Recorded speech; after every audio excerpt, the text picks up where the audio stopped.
मीरपुर नाम के शहर में तेजस अपनी पत्नी नीरू के साथ रहता था। पति पत्नी दोनों ही नौकरी करते थे। एक दिन तेजस गांव अपनी माँ के पास फोन करता है। हेलो, प्रणाम माँ।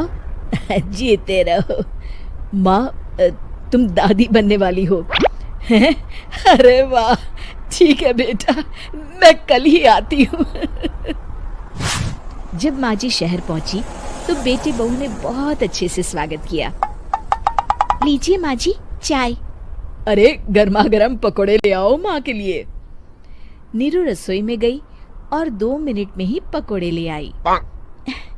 जी ये लीजिए। बहू, जादू से बनाए हैं क्या? अभी तो रसोई में गई थी। यम्मी। माँ जी, शीला रसोई में पकोड़े तल रही है, मैं बस लेकर आई। हे भगवान, मेरा धर्म भ्रष्ट कर दिया तूने। अब तो गंगा जल से शुद्धिकरण करना होगा। दूसरे दिन, माँ जी मैंने नाश्ता बना दिया है, ऑफिस जा रही हूँ। पर अभी तो घर का सारा काम पड़ा है। शीला आती ही होगी, झाड़ू पोछा बर्तन कपड़े वो सब कर लेगी। हमारे जमाने में घर का सारा काम हम ही करते थे। जी माँ जी, आप बहुत होशियार हैं, मैं घर ऑफिस दोनों नहीं संभाल पाती। तो जरूरत क्या है घर से बाहर जाकर चाकरी करने की? वैसे भी घर का काम खुद करने से घर में बरकत आती है, समझी? पर माँ जी। पर वर कुछ नहीं, इस महीने की पगार मिले फिर ऑफिस बंद है। हाँ। रात को नीरू तेजस से कहती, सुनिए जी, माँ जी बोल रही थी कि मैं नौकरी छोड़ दूं। वैसे ठीक ही तो है, अभी तुम्हें आराम की जरूरत है। फिर भी आराम कहाँ, शीला को छुड़ाने के लिए बोल रही थी। तो अब 24 घंटे में इतना काम तो कर ही सकती हो।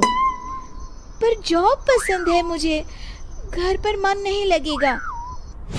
अगले दिन जब दोनों ऑफिस के लिए निकल रहे थे, मेरी तो कोई कीमत ही नहीं है इस घर में। माँ जी, आजकल महंगाई बहुत है, रहन सहन भी बदल गया है, दोनों नौकरी करते हैं तभी ठीक रहता है। अच्छा, तू कहना क्या चाहती है? मेरा बेटा तुझे बिठा के खिला नहीं सकता? तू ही इस घर का खर्च चला रही है, हैं? नहीं माँ जी, मेरा वो मतलब नहीं था। मतलब खूब समझती हूँ, ये बाल धूप में सफेद नहीं किए मैंने। हाँ। अब तो ये रोज का काम हो गया था। तेजस भी रोज की झिकझिक से परेशान हो गया था।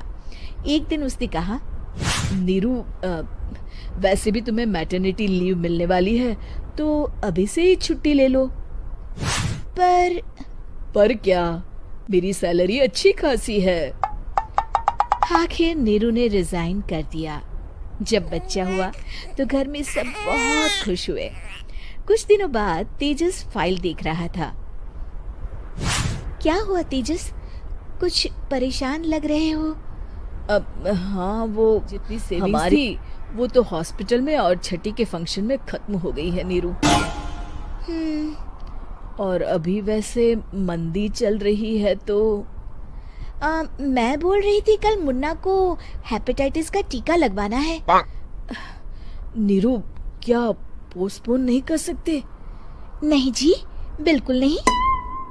अब तेजस को समझ में आ रहा था कि उससे गलती हुई है। पैसों की कमी का असर घर के माहौल पर भी पड़ रहा था। अगले दिन, बेटा मेरा चश्मा और ये दवाइयाँ ले आना, पर्चा देते हुए माँ जी ने कहा। जी। तेजस, मुन्ना के लिए दूध का डिब्बा और डायपर भी ले आना, और ये किराने के सामान की लिस्ट है, इसे भी लाना है। तेजस गुस्से में लिस्ट मरोड़कर फेंकता है और चिल्लाता है, पैसे क्या पेड़ पर उगते हैं? ये ले आना, वो ले आना। अरे पर ये जरूरत का सामान ही है। वो गुस्से में बिना कुछ कहे ऑफिस चला गया। अरे लंच तो ले जाइए। नीरू दौड़कर डिब्बा पकड़ाती है। एक दिन खाना खाने के बाद, नीरू, अब तो मुन्ना कुछ बड़ा हो गया। अब तुम वापस ज्वाइन कर लो ना जॉब। पर इस रिसेशन में जॉब मिलना बहुत मुश्किल है। ट्राई तो करो। फिर मुन्ना? माँ जी है ना, और एक फुल टाइम मेड भी लगा लेंगे। पर माँ जी, उन्हें तो पसंद नहीं। तभी माँ जी वहाँ आ जाती है और प्यार से नीरू के सर पर हाथ फेरते हुए बोलती है, अब मेरी समझ में आ गया बहू, पहले के और अब के समय में अंतर है। तुम काम शुरू करो, मुन्ना की जिम्मेदारी मेरी। मेरी प्यारी माँ जी। ये कहकर नीरू उनके गले लग गई। शिक्षा, परिवर्तन संसार का नियम है, हमें भी समय के साथ चलना चाहिए। उम्मीद है कि आपको हमारी ये कहानी पसंद आई होगी। कृपया हमारे चैनल को सब्सक्राइब करें और सभी अपडेट्स के लिए बेल आइकन जरूर क्लिक करें। और हाँ, वीडियो लाइक और शेयर करना मत भूलिएगा। Bye bye.